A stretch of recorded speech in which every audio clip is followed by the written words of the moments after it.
How often do you go to an event of any kind and expect immediate results when it comes to return on your investment?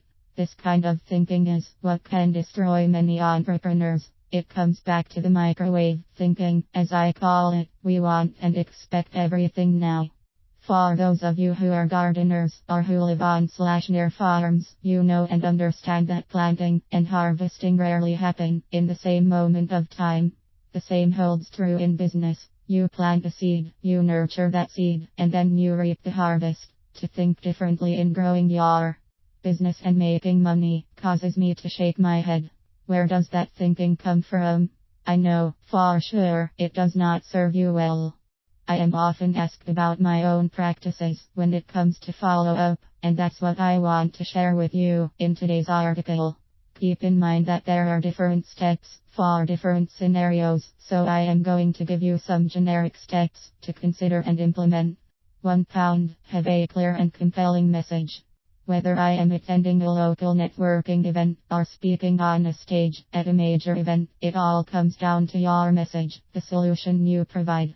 Is your message, your wording, clear and compelling? Does it speak to the needs of the audience/person you are talking to? That's the absolute first requirement. Otherwise you may be in the wrong place, at the wrong time, with the wrong people, and that's just a waste of time, energy, resources and your reputation. Action step.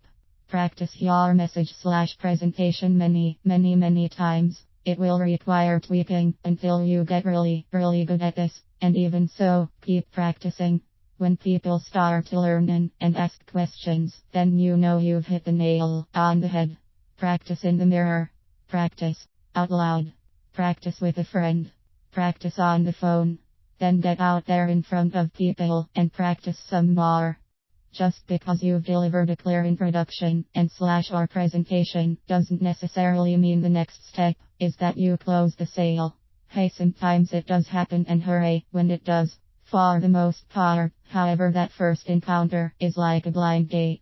Now you know it's up to you to take things to the next step. Action step. Ensure you have a way of getting contact information from an individual and/or an audience when you are speaking. This is key. At a networking event, this does not mean pushing your business card onto someone.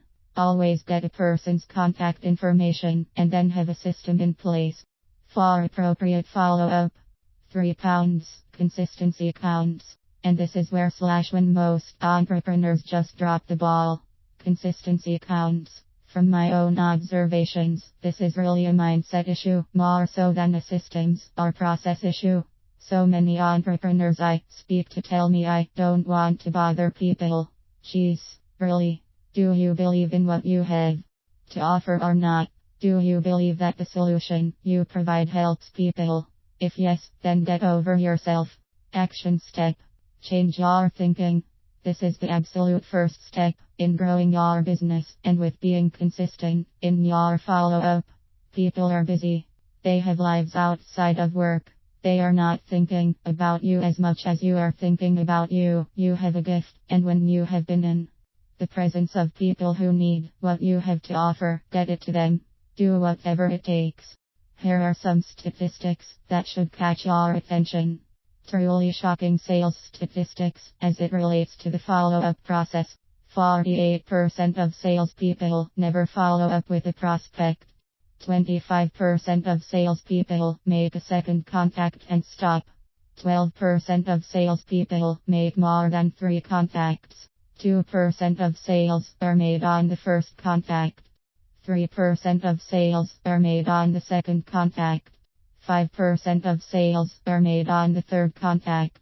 10% of sales are made on the fourth contact.